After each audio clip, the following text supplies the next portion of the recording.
Assalamualaikum warahmatullahi wabarakatuh, sahabat motivator Banua dimanapun Anda berada semuanya. Dalam kesempatan ini saya akan mencoba membahas satu topik yang banyak ditanyakan oleh rekan-rekan dari kalangan pendidik kita, yaitu tentang apakah program guru penggerak itu akan dihentikan atau dilanjutkan.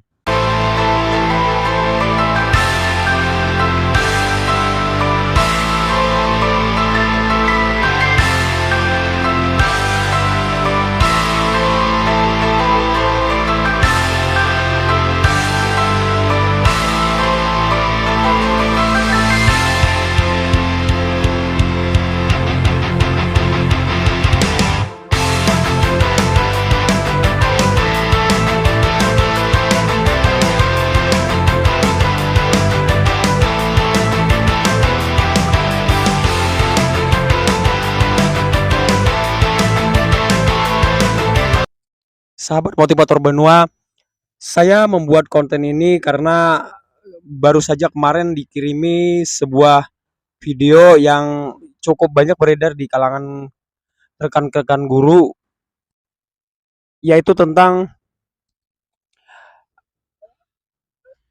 informasi bahwa program guru penggerak yang selama ini sudah berjalan beberapa tahun dan mendapatkan animo yang cukup bagus dari para guru, itu isu-isunya akan segera berakhir.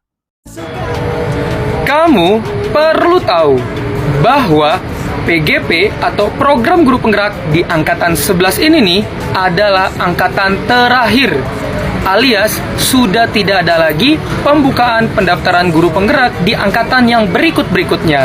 Nah, jadi PGP Angkatan 11 tinggal 4 hari lagi untuk menuju penutupan pendaftaran. Gunakan 4 hari ini sebaik mungkin untuk kamu yang ingin mendaftar program guru penggerak sebagai CGP maupun sebagai CPP atau calon pengajar praktik. Nah, pada 4 hari ini lagi nih ya, yang tinggal 4 hari lagi sisa, menurut kamu perlu membahas apa sih kita melalui video-video yang berikutnya agar kamu semakin termotivasi? Namun ingat ya, bahwa program guru penggerak ini banyak manfaatnya loh. Selain untuk meningkatkan kompetensi diri, memberi manfaat untuk orang lain dan juga murid-murid kita, program guru penggerak bisa menjadi golden ticket untuk mengikuti PPG dan untuk kamu yang berminat meningkatkan jenjang karir kamu. Nah, 4 hari lagi, ayo pergunakan. Ingat, PGP Angkatan 11 ini adalah angkatan penutup, angkatan terakhir. Jadi, perlu membahas apa ya kita? Silakan isi di kolom komentar. Sampai jumpa. Yang menjadi pertanyaan dari benak kawan-kawan kita ini saat ini adalah, itu kan program bagus, kemudian kenapa harus dihentikan? Kemudian apa korelasinya antara kawan-kawan yang saat ini sudah memiliki sertifikat dan mereka mempertanyakan keberlangsungan sertifikat tersebut, apakah masih berfungsi atau tidak? Nah, kemudian pertanyaan ini sebenarnya sudah saya duga sejak awal ya, karena memang dari awal berjalannya saya sendiri melihat ada beberapa hal yang menjadi catatan dan menurut saya itu tidak sinkron dengan apa yang diinginkan oleh tujuan pendidikan kita secara holistik. Nah, apa yang saya maksud itu adalah bahwa program guru penggerak itu kalau saya lihat sejak awal itu tidak bersifat organik. Tidak bersifat organik yang saya maksud di sini, dia tidak, programnya itu ada banyak hal yang berbenturan dengan konsep-konsep pendidikan atau sistem yang sudah kita jalankan saat ini. Misalnya, yang pertama itu suka tidak suka, diakui atau tidak diakui, bahwa semenjak diluncurkannya program ini kita banyak sekali mengalami yang namanya learning loss atau jam pelajaran kosong. Nah, karena memang ketika guru-guru itu mengikuti program pendidikan ini, kelas-kelas banyak yang ditinggalkan dan itu mendapatkan restu atau lampu hijau dari atasan mereka masing-masing, karena memang eh, aturannya memang demikian. Guru-guru itu mendapatkan hak keleluasaan untuk mengikuti program ini, dan seringkali ketika mereka mengikuti program tersebut keasikan, mereka lupa dengan tugas utama mereka sebagai pengajar, sehingga tidak memberikan tugas tambahan kepada para siswa, kemudian kelas-kelas dibiarkan kosong begitu saja tanpa ada yang menggantikan. Nah, itu yang pertama, sehingga kalau di total jumlahnya di seluruh Indonesia ya juga banyak sekali jam kosong akhirnya. Kita mengalami yang namanya learning loss. Anak-anak kita menjadi ketinggalan pelajaran. Itu besar sekali jumlahnya. Nah, kemudian yang kedua adalah kenapa saya mengatakan tidak organik? Program ini mengakibatkan namanya tuh fatigue atau kelelahan. Kelelahan para guru yang sebenarnya bukan merupakan wewenang mereka, bukan merupakan jatah mereka untuk mengalami kelelahan seperti ini. Namun karena program ini menyita begitu banyak waktu, menyita begitu banyak energi, pikiran, sehingga guru-guru kita ini mengalami kelelahan yang luar biasa.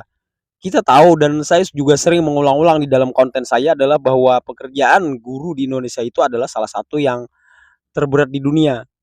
Guru yang paling sibuk di dunia. Kenapa? Karena guru-guru kita itu selain mengajar, mereka dituntut juga untuk menjadi ahli administrasi, bendahara, kemudian melatih para siswa, memberikan ekstrakurikuler, dan lain-lain.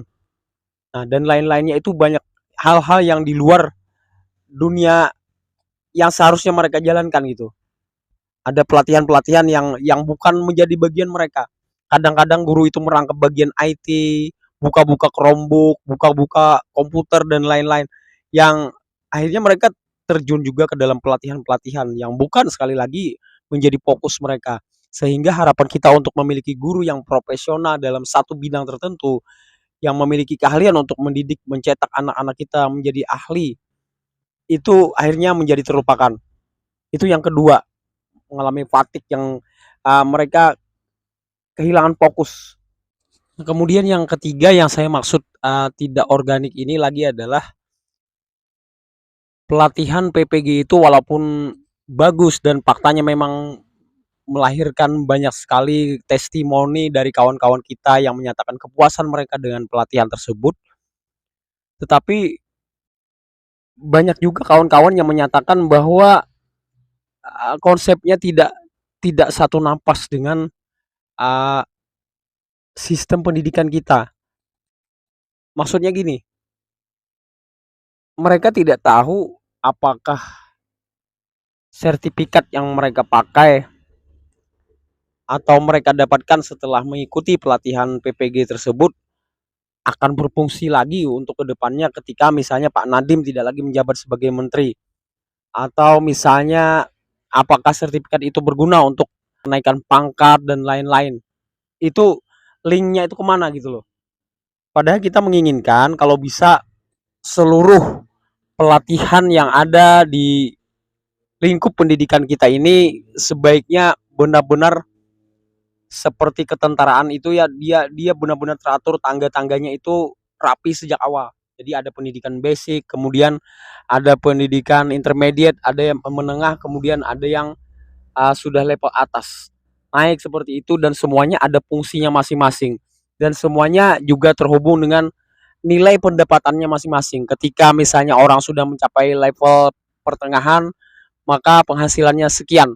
Kemudian jika dia mencapai level paling atas, maka penghasilannya mungkin bisa seperti yang dikatakan oleh Pak Ganjar Pranowo sampai 30 jutaan. Misal, ini misal ya. Saya katakan seperti itu. Nah, dengan demikian, dengan adanya jenjang yang jelas seperti ini, kemudian pelatihan yang sudah fix, sudah pasti setiap tahun itu, sehingga akan terjadi kesinambungan. Jadi generasi berikutnya tahu apa yang harus mereka tuju. Karena peta jalannya sudah ada, mereka tinggal mengikuti senior-senior mereka. Itu harapan yang berikutnya. Nah, kemudian yang saya amati juga adalah pendidikan PPG ini mengalami overlap dengan yang namanya PPG. Namanya PGP itu berbenturan atau overlap dengan PPG. Kita tahu bahwa saat ini guru-guru kita mengalami kesulitan untuk mendapatkan sertifikasi mereka sebagai guru profesional. Itu karena memang proses yang namanya PPG itu di samping berat, dia juga mengalami antrian yang sangat panjang karena mereka juga harus bersaing dengan angkatan-angkatan muda, bahkan mereka-mereka yang masih di fresh graduate. Nah, harapan kita ke depannya pemerintah benar-benar menata ini semua agar rapi, benar-benar sinkron. Keseluruhan pelatihan yang dibikin oleh pemerintah itu semua memiliki tujuan yang jelas, kemudian tangga-tangganya juga sudah terpetakan dengan baik. Nah, kemudian yang terakhir adalah PGP itu juga tidak sesuai dengan harapan banyak orang yang menginginkan adanya asas pemerataan untuk guru-guru kita di seluruh Indonesia. Kita tahu adanya guru-guru yang disebut guru penggerak itu menimbulkan ada sedikit sentimen elitisme di antara mereka. Mereka merasa memiliki kubu. Ini adalah guru penggerak, ini guru yang tidak bergerak, kan seperti itu. Belum lagi kalau kita bicara guru yang sertifikasi dan yang non sertifikasi. Sehingga ada kotak-kotak tertentu di kalangan guru-guru kita yang membuat suasana pendidikan itu menjadi tidak nyaman jadinya. Nah, tetapi memang harus kita akui bahwa pendidikan saat ini atau Menteri Pendidikan kita saat ini sudah memberikan sisi-sisi yang positif juga dengan adanya program guru penggerak ini. Nah, ini untuk menjawab pertanyaan yang pertama di awal tadi adalah apakah guru penggerak ini nantinya tidak akan hilang seiring dengan waktu, seiring dengan Pak Nadiem tidak lagi menjadi Menteri Pendidikan kita. Ya pasti ada kemungkinan-kemungkinan yang akan muncul di situ. Kemungkinan yang pertama tentu saja program tersebut bisa saja nantinya akan hilang sama sekali, dihapus total oleh menteri kita yang baru. Jadi mungkin dia merasa kurang sreg dengan pelatihan tersebut, tidak cocok dengan apa yang dia miliki sebelumnya, pengetahuan dan pengalaman yang telah dimiliki sebelumnya, sehingga akhirnya program tersebut dihapuskan total. Tetapi ada juga kemungkinan berikutnya adalah bahwa program tersebut tidak dihilangkan sama sekali, tetapi digabungkan dengan program pelatihan yang baru, dikasih nama yang baru, dan tentu saja dia tidak ingin mengambil nama menteri sebelumnya. Artinya dia berharap bahwa itu seakan-akan inisiatif murni dari si menteri yang baru ini. Nah, itu kemungkinan bisa saja terjadi. Jadi seakan-akan dia yang bikin gitu. Padahal adopsi dari kebijakan lama juga. Nah, kemungkinan yang ketiga bisa saja nantinya kalau saya ini paling kencang ya dengar isunya adalah bahwa program guru penggerak ini nantinya akan digabungkan SKS-nya itu ke dalam program pelatihan guru atau PPG, terutama kepada mereka-mereka yang masih belum menjadi guru, untuk mereka-mereka yang prajabatan ya. Nah, itulah kemungkinan besar yang akan terjadi seandainya Pak Menteri tidak lagi menjabat sebagai Menteri Pendidikan kita. Dan kita berharap semoga apapun ke depannya, pendidikan yang ada di dalam program guru penggerak tersebut tetap akan berlangsung, namun tentunya dikombinasikan dengan pelatihan-pelatihan yang sudah baku ditetapkan di dalam sistem pendidikan kita, seperti misalnya PPG. Dan saya berharap sekali bahwa PPG itu nantinya ditujukan kepada guru-guru atau calon guru baru. Itu lebih tepat menurut saya. Sehingga aspirasi yang selalu ingin saya tujukan adalah bahwa guru-guru kita yang ada saat ini yang jumlahnya lebih dari 1 juta itu sudah dikatakan profesional secara otomatis, dan nantinya program guru penggerak ataupun PPG itu lebih fokus konsentrasi ditujukan kepada calon guru baru. Nah, semoga tayangan ini bermanfaat dan menginspirasi buat kita semua. Wassalamualaikum warahmatullahi wabarakatuh.